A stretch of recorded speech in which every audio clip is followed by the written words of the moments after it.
Yan mga bi, magluluto tayo ng masarap na chicken recipe. Maglalagay muna tayo ng asin, lalagyan natin lahat sila ng asin.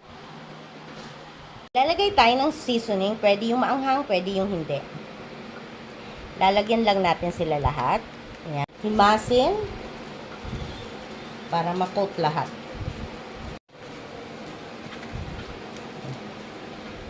Balik ta rin, lalagyan din yung kabila.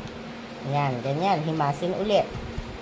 Lagyan na natin lahat, ibababad natin ng 10 to 15 minutes. Yun mga bi, after 15 minutes, ipiprito na natin siya. Ayan. Ayan, lahat ipiprito natin. Yan mga bi, pag ganito na siya, hahanguin na natin. Ayan. Ngayon, lalagay na natin yung pineapple slice.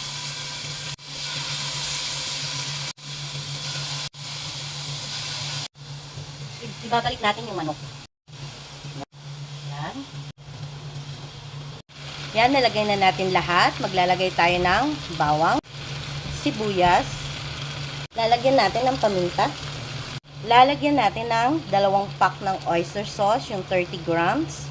Tapos lalagyan natin yung sabaw to ng pineapple slice. Ilalagay natin.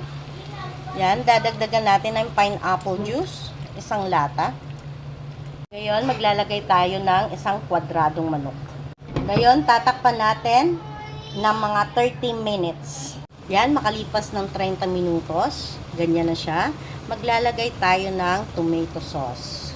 Yan, konti lang. Tansya-tansya lang. Maglalagay din tayo ng ketchup. Yan. Tapos, maglalagay tayo ng peanut butter. Kahit anong brand, 1 kutsarang peanut butter. Lagay tayo ng asukal. 1 kutsara. Pas ng 5 minuto, malapot na siya dahil dun sa peanut butter. Ilalagay natin yung hotdog. Maglalagay tayo ng 2 kutsarang butter. 2 kutsara. Yan, okay na siya. Natunaw na yung butter. Lalagay na natin yung cheese. 1/4 cup lang. Yan, luto na ang bago naman natin na recipe. Subukan nyo ito mga bi. Ang sarap. Natatakam na ba kayo mga bi? Tara, kain tayo.